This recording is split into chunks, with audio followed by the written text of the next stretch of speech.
The night sky was dark without stars. In a corner of the city that rarely slept, the sound of loud music and the shouts of drunken youths echoed through the narrow alleys. In the midst of that chaos stood a young man named Rafi, about 25 years old. His gaze was sharp, his face stern, and his steps full of confidence. He was the most feared gang leader in the city. People knew him as a cold and ruthless figure. When he spoke, courage could crumble. He lived in a world where blood, money, and power were the main currency. Yet deep inside, there was an emptiness he could never fill, not with violence, women, or wealth. One night, during a chaotic shootout, Rafi was captured. He was sentenced to 8 years in prison for illegal possession of firearms and aggravated assault. The first days in prison were torment. The smell of iron, sweat, and fear mixed together. But Rafi was not afraid. He was used to leading, even in the harshest of worlds. Among the prisoners, one figure caught his attention, an old man with a calm face, his hair and beard white. He sat in the corner of the cell, quietly reading a small, worn-covered book. Rafi found him strange. How could someone be so calm in a filthy place like this? But the next night, from the old man's cell came a soft, flowing voice. Not a song, nor a prayer Rafi understood, but the sound pierced the walls of a long-closed heart.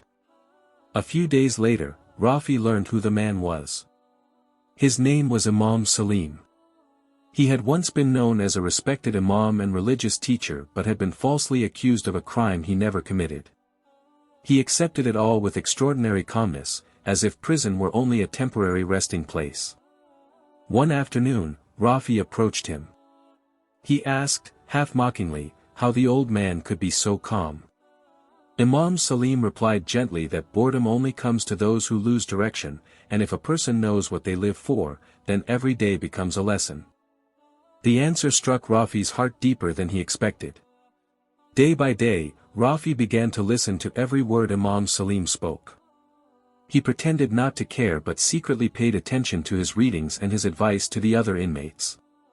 That voice brought a peace he had never known. One night, unable to sleep and haunted by dark memories, Rafi went to Imam Salim's cell. With a hoarse voice, he asked why he felt empty when he once had everything. Imam Salim answered that all this time, he had been feeding his body, not his soul, and the soul needs light, not wealth. Rafi asked what he meant by light. The Imam replied softly that light is truth, and it comes from knowing God. That night, Rafi cried for the first time in years.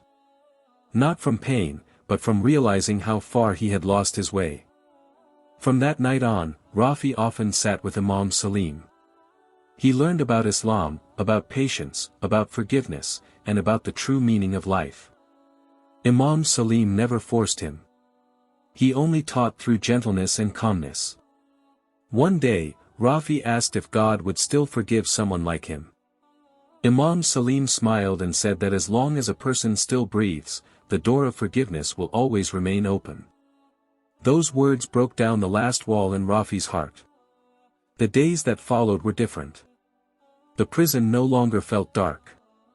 Rafi began helping other inmates, keeping order, and joining prayers with Imam Salim.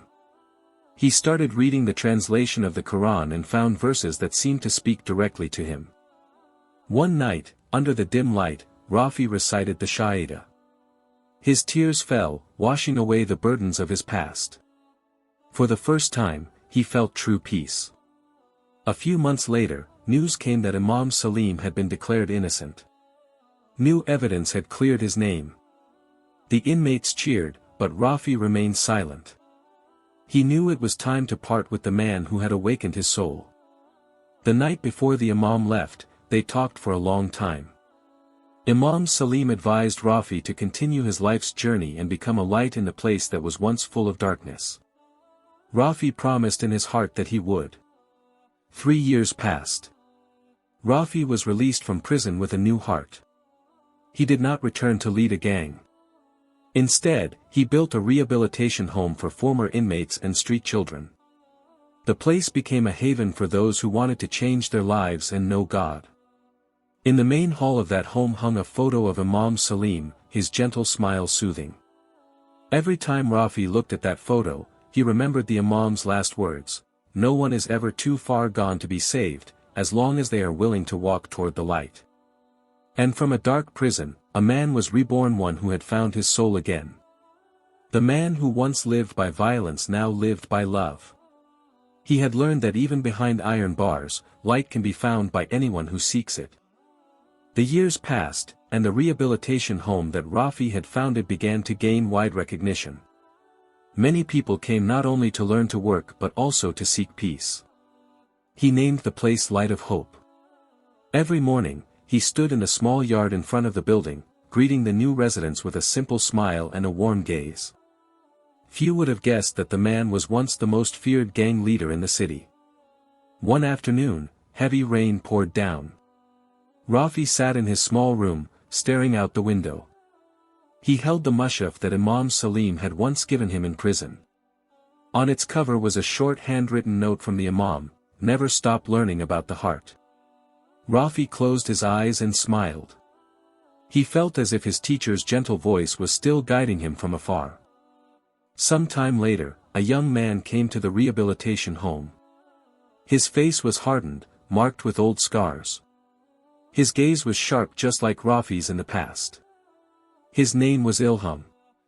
He had just been released from prison for theft and violence. Rafi looked at the young man for a long time, as if seeing his own reflection from years ago.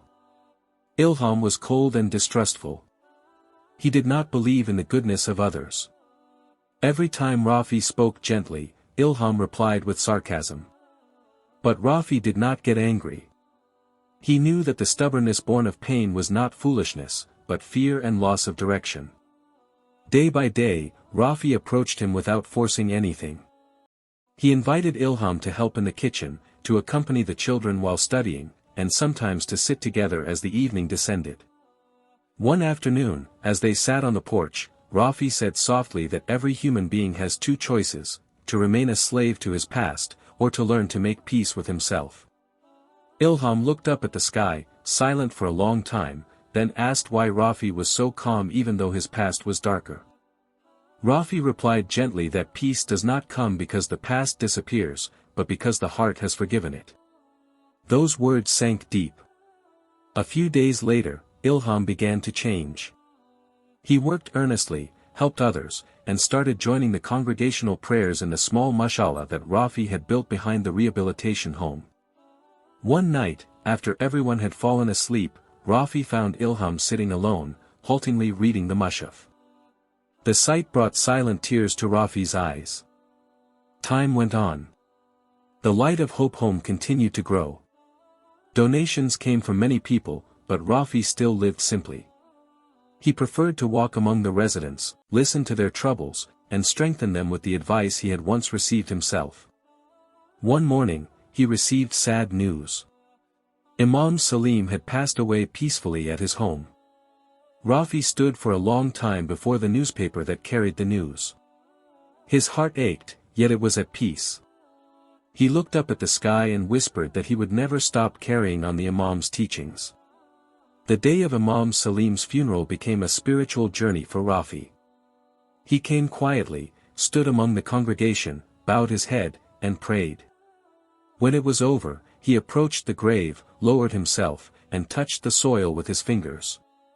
He whispered softly that the light once given to him would never fade. After returning, Rafi sat in the mashallah of the rehabilitation home. Ilham came over, carrying 2 cups of warm tea. He asked why Rafi looked sad. Rafi replied that he had just lost a teacher, but he also realized that his task now was to become a teacher for others. Ilham fell silent, then bowed deeply, realizing that he was one of those being guided by that very hand. That night, the rehabilitation home felt more alive than usual. The residents gathered to read the Quran, others helped prepare food for the nearby orphans. In the midst of them, Rafi sat with a calm expression, the light shining gently on his face now full of maturity. He knew his journey was not over. The world outside was still full of darkness. But he believed, as Imam Salim once said, that a single small light could drive away the darkness as far as the eye could see. And there, in the humble home he had built with heart and prayer, Rafi continued to keep that light burning not only for himself, but for every soul that had once been lost and was now searching for the way home. Sometimes, God places us in the darkest places, not to punish, but to show us where the true light comes from. Rafi learned that every human being, no matter how dark their past, always has a chance to change. Because light doesn't belong only to the pure, but also to those who dare to seek and knock on the door of forgiveness. From prison bars to a house of guidance, Rafi discovered that goodness doesn't have to be born from perfection, but from sincere repentance and the determination to become better. So if today you feel your life is dark, remember this: maybe it's not the end, maybe it's the beginning of your journey toward the light. Thank you for watching. Don't forget to leave a mark of kindness by liking, sharing, and subscribing so that meaningful stories like this can continue to touch more hearts. See you in the next story. May every step we take be filled with light and hope.